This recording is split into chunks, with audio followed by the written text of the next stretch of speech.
The twin suns of Xiron were high overhead, bathing the village of Zion in their warm glow. Jek, a young Vorian boy, was playing in the town square with his pet Zufel, a furry conical creature that scampered around his feet. Laughter echoed across the square as Jek and the other children invented new games, their carefree joy a welcome sound in the normally quiet village. But their delight was short-lived. Without warning, the village alarms blared out across Zion, signaling danger. Chaos erupted as cyborg raiders stormed into the square, their mechanical limbs whirring and metal feet clanking menacingly on the stone streets. At their head was the infamous Vicor, the Ruthless, scourge of the Vorian Empire. His face was half machine, a mess of wires and circuits embedded around his left eye which glowed red with menace. Vicor and his band of renegade cyborgs had been terrorizing Vorian colonies for months. Jek huddled with the other children, trembling in fear as Vicor and his cronies ransacked shops and homes, taking anything of value. Zufel scurried into hiding as explosions rocked buildings, the cyborgs using their inbuilt weaponry to blast open locked doors and safes. Stone rubble littered the streets. Then Vicor's gaze turned towards the children, his red eye glowing brighter. He strode towards them, his imposing frame towering over the cowering kids. Jek clutched his Zufel tight, willing himself to be brave even as his heart pounded in his chest. Without warning, a laser blast sizzled over Vicor's head. The village security forces had arrived.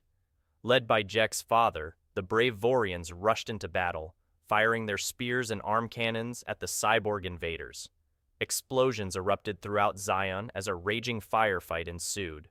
The Vorians' weapons were no match for the cyborgs' heavy artillery contained in their robotic limbs. But they persisted, trying to drive the raiders back and save their village. Jek watched in awe as his father dueled with Vicor, spear clashing against metal claws. But Vicor was too strong. With a fierce swipe, he disarmed Jek's father and kicked him to the ground. Then his red eye locked onto Jek, filled with menacing purpose. He began marching toward the boy once more. Jek trembled, holding his Zufel tight against his chest. This couldn't be how it ended after all his people had sacrificed. The battle raged on around them, but Jek knew with sinking dread that Vicor would reach him.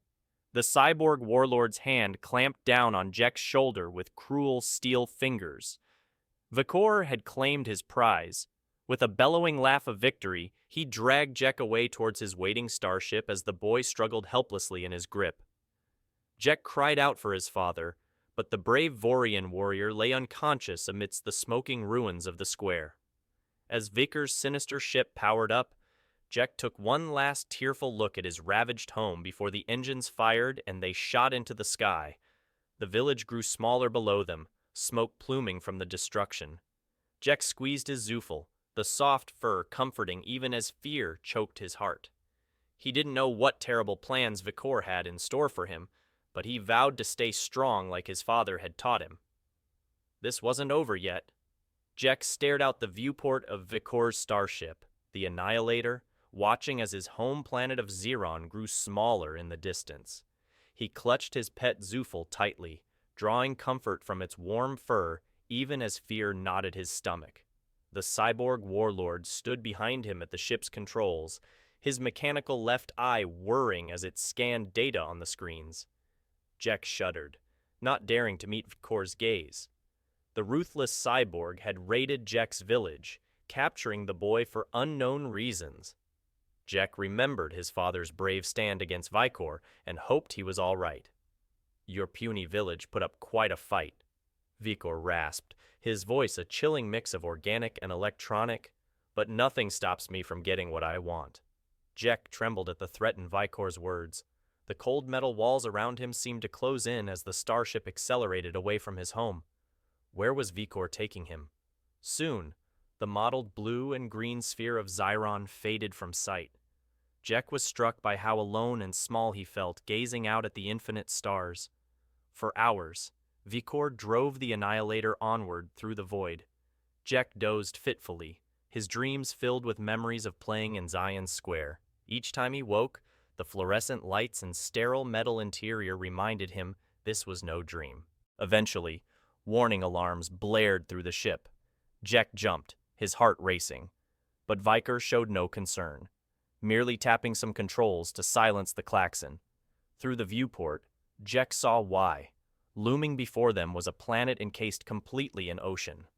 Wisps of clouds drifted over the blue-green waters. Xiron had oceans too, but nothing like this completely aquatic world. Jack had never seen so much water in one place. "Here we are, boy. Oceanus," rasped Vikor. "Your new home." Jack spun around. "What do you mean?" he stammered. Vikor's lip curled in a cruel sneer. "You should thank me. I'm granting you a quick end instead of the suffering your people deserve." Jack's blood turned to ice. Vikor intended to kill him. He backed away, holding his Zufel protectively. There had to be some way to escape. But they had already entered Oceanus's atmosphere, descending rapidly towards the planet-spanning sea. Frantically, Jack scanned the interior of the ship, searching for anything he could use as a weapon or tool. But the sleek cyborg vessel was frustratingly sparse. Vikor clearly didn't like his captives having means to resist. Jack's mind raced, trying to think of something, anything to save himself. But he had barely begun designing an improvised electro-spear when the sea loomed outside. With a splash, the Annihilator plunged into the dark waters. Jack floated weightlessly as artificial gravity cut out, the water pressure sealing the exterior hatches. Vikor anchored them deep beneath the surface. Then, his red eye locked onto Jack. "Time to die, boy." Vikor's spidery cybernetic fingers wrapped around Jack's arms, swiveling as he dragged the helpless boy toward the airlock. Jack thrashed and kicked, but Vikor's grip was iron. He shoved Jack inside the small chamber, slamming the inner door shut. Jack pounded the metal door with his fists. "Please," he cried, "let me go!" But Vikor just laughed, entering the commands to flood the chamber and eject Jack into the crushing ocean depths. Jack squeezed his eyes shut, clinging to his Zufel as icy water swirled around his ankles. Vikor would show no mercy. The inner door sealed with a hiss. Then alarms blared once more. Jack's heart pounded as the airlock chamber filled with freezing water. This was Vikor's cruel end for him, ejected into Oceanus's crushing black depths. Jack held his Zufel tight, tears stinging his eyes. He wished he could see his family one last time. Suddenly, the wailing alarms changed tone. Vikor's voice cursed over the ship intercoms. The outer airlock door wouldn't open. Jack didn't know whether to feel relief or dread. Was this malfunction a blessing or curse? The intercom crackled again. "Surface immediately!" Vikor barked at someone. Had he brought crew along? Jack hadn't seen anyone else. Questions raced through the boy's mind but were drowned out as the airlock drained, gravity reversing as the Annihilator ascended. Jack collapsed to the floor, coughing up water as precious air refilled the chamber. Through the inner window, he glimpsed Vikor manipulating controls with frantic speed. The warlord's face was twisted by anger and... was that fear? With a tremendous lurch, the Annihilator broke the ocean surface. Jack crawled to the outer window and his jaw dropped. A massive biomechanical leviathan was gripped around their ship. Its gigantic segmented body was plated with heavy armor and pulsing tubing. A pair of glowing blue eyes stared hungrily at them from a head studded with drill-like teeth. This was no machine. It was a cyborg just like Vikor. Jack realized Vikor's strange crew must have been other cyborg castaways, and this was one of their monstrous number. But it seemed Vikor wasn't in control of this beast. Hydraulic pistons flexed as the Leviathan tightened its coiled grip on the Annihilator. Jack gasped as metal groaned under the pressure. Vikor fired the engines wildly, trying to wrench free, but escape was impossible. They were trapped in the Cybernetic snake's crushing embrace. "What do you want, beast?" Vikor yelled. A hissing robotic voice emanated from the Leviathan. "Give me the boy," Jack shuddered. This metallic serpent wanted to devour him. Vikor responded with a string of expletives, desperately firing the plasma cannons mounted on the Annihilator. But their blasts barely scarred the Leviathan's thick armor. It squeezed harder in response, threatening to turn the entire ship into a compressed ball of metal. "He's yours. Take him," Vikor shouted, slamming the airlock release. Icy seawater poured in as the exterior door slid open. Jack clung to the interior door frame, mere feet from the Leviathan's gaping maw. Hot oil dripped from its mechanical jaws, reeking of fuel and scorched steel. He would rather face drowning again than be devoured by this abomination. The Leviathan's glowing eyes fixed on Jack, its jaws widening impossibly wide. Then a barrage of plasma fire erupted against the beast's head. It recoiled with an echoing bellow, releasing the annihilator, which immediately shot into the sky, trailing smoke. Jack caught a glimpse of a small, sleek ship harrying the Leviathan before he tumbled out into the dark waters. Jack sank quickly, the weight of his waterlogged clothes dragging him down. He thrashed weakly, but which way was up? His lungs burned for air. Bubbles slipped from his mouth as his vision darkened. The Zuffel's wet fur tangled around his fingers. Then strong hands grabbed Jack, and he broke the surface, coughing and gasping. "Easy, kid. I've got you." A human man in a strange uniform had rescued him. Jack blinked saltwater from his eyes as the man swam toward a small boat from the sleek ship. They clambered aboard, and Jack collapsed in relief. His spinning mind tried to grasp what was happening. The man spoke into a radio. "Captain, the boy's secure. Get us the hell out of here before Ugly comes back." The sleek ship surged forward, engines screaming as it skipped across the water. Behind them, the Leviathan's enraged roars faded beneath the crashing waves. They had escaped. Jack coughed up more seawater, his throat raw. "Don't worry, kid. We've been hunting that cyborg beast for a while," the man said. "Name's Lieutenant Cole. What's yours?" "Jack," the boy stammered. 1,000 questions bubbled up, but he was too exhausted to voice them. He leaned against the Zuffel, taking comfort in its familiar damp fur. Cole put a blanket over Jack's shoulders. "We'll get you warmed up and fed. The captain will want to speak to you soon." Jack nodded, watching the sleek ship as it cut through the choppy seas. He was in human hands now, hopefully far safer than Vikor's cruel grasp. But the Leviathan still lurked beneath the waves, unsatisfied hunger driving it on. This wasn't over yet.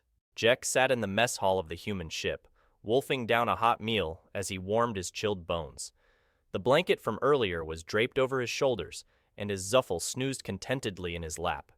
After Lieutenant Cole had fished Jack from the ocean, they docked in the hangar of this vessel, the Vanguard, a sleek spacefaring ship Jack learned was a human battlecruiser. Its interior reminded him of Vikor's cold metal ship, but the humans had tried decorating the mess hall to make it homier.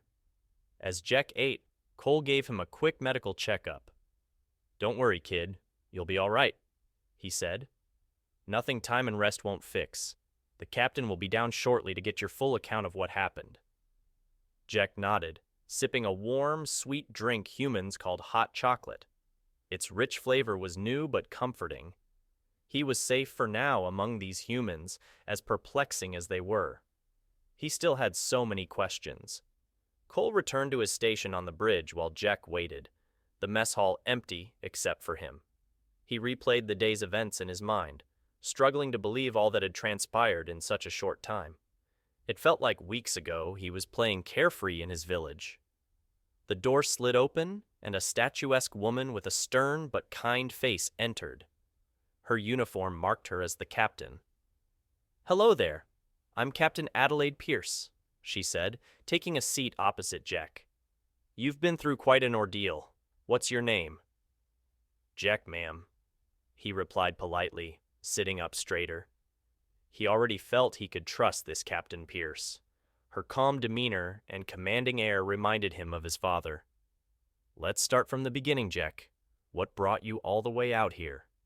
Haltingly at first, but with growing strength, Jack recounted the attack on his village, his capture by Vikor, and the near-death encounter with the Leviathan.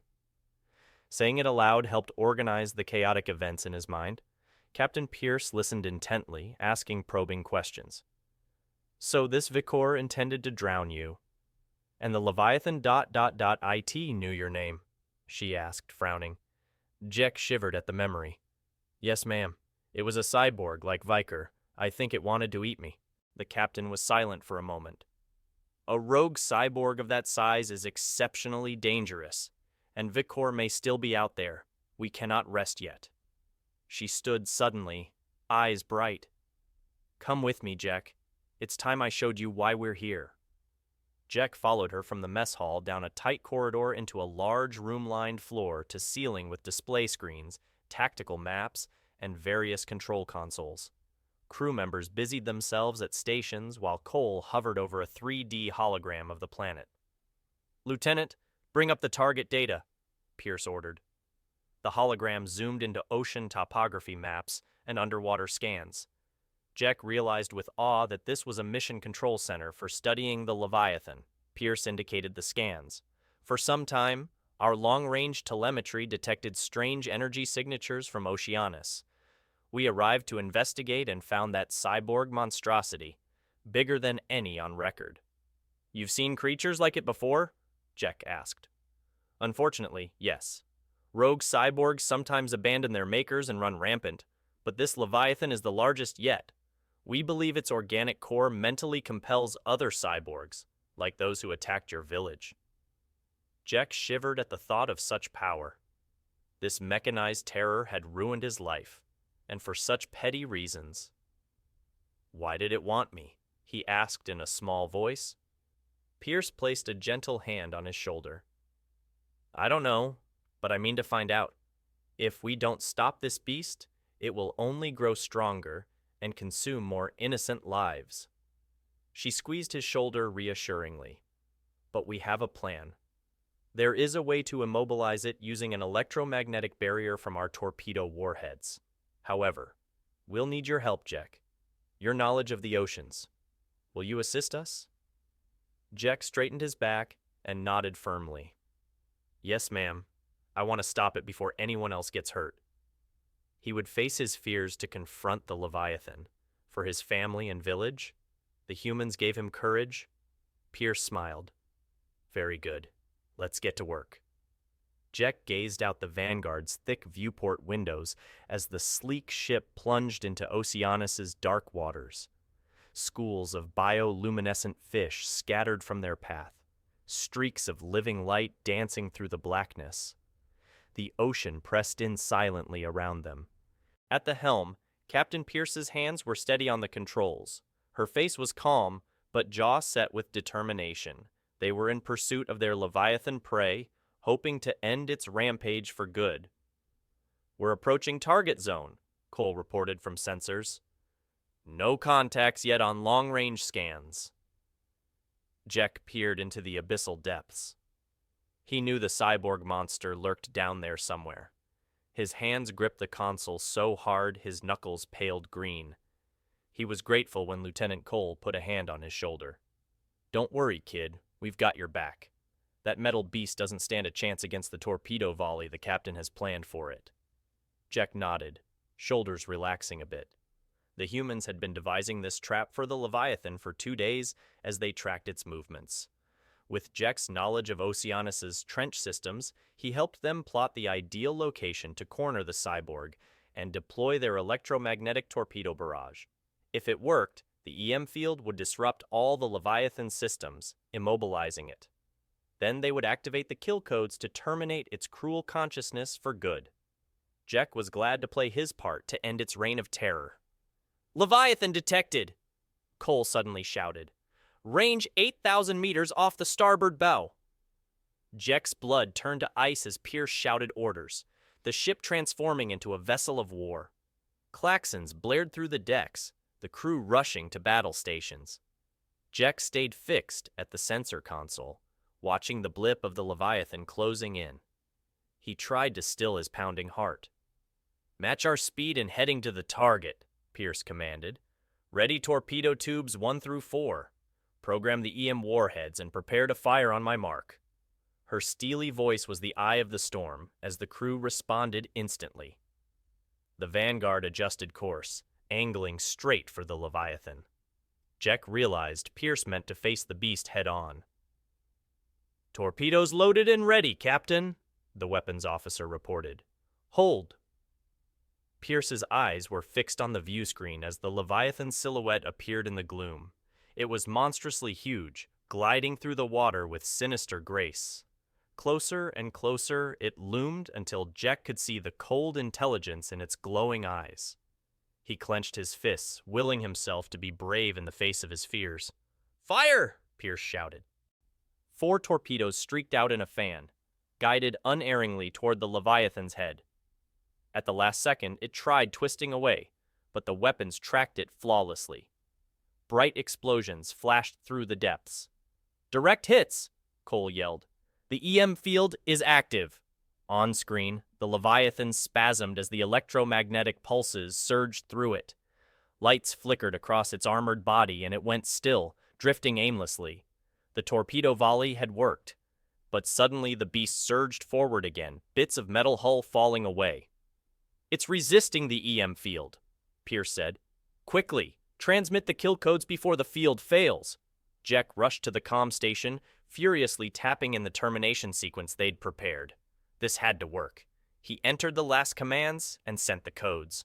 For agonizing seconds, nothing happened. Then the Leviathan jerked as the kill codes overrode its consciousness. The glow in its eyes went dark. With a long, grating groan, the cyborg Leviathan sank into the endless depths until the blackness swallowed it. The ocean was quiet once more. A cheer went up across the Vanguard's bridge. Jack slumped into a chair, overwhelmed. The battle was finally over. Pierce set a course for the surface, ordering damage assessments. Soon the Vanguard broached the waves under Oceanus's light.